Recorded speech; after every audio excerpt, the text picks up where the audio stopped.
I'm Antonita Collins with your ESPN headline. Things are not looking so good for Chicago Marathon champ 33-year-old Rita Jeptoo. Weeks before the Kenyan runner won for a second straight time the Chicago Marathon title, she tested positive for a banned substance. For more on this, we are joined by ESPN's endurance sports writer Christopher Chavez. Chris, Jeptoo's A sample tested positive, and they were waiting for her BACA B sample to be tested. What does this mean for her back-to-back titles at both the Chicago and Boston marathons? It's important that this news came out right now because there's a lot of money on the line from the World Marathon Majors to the winner of the entire series. So with her win in Boston and Chicago, Rita Jeptoo was all set to take home $500,000 this weekend in New York and collect her paycheck for her victories.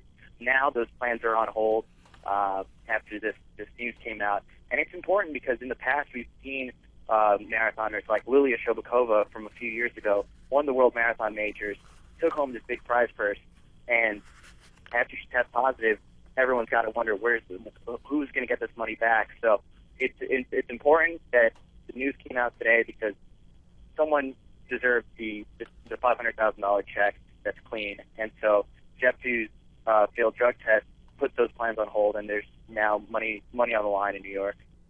And you know, Chris, Jeptoo's failed doping test ironically comes at the same time a report found a recent spike with Kenyan athletes using banned substance. So what does this say about the culture of doping in the sport? It's pretty rampant, and there's a dark cloud hanging over the sport right now. In Kenya, the response to this entire story has been feelings of surprise and then feelings of hurt. The Kenyan athletes don't really have a full understanding that they're in a free society. They'll do a lot to support themselves and their families, and sometimes the wrong people to help advance their careers are, a bad influence.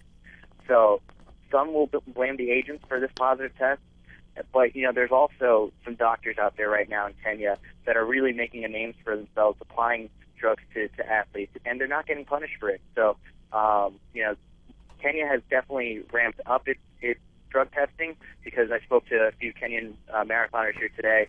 The two-time New York City Marathon champion, Jeffrey Mutai, said that he gets tested at least twice per month. So there is testing in Kenya and there is testing all over the world, but, everything's got to improve. We've got to stay ahead of science in order to clean the sport.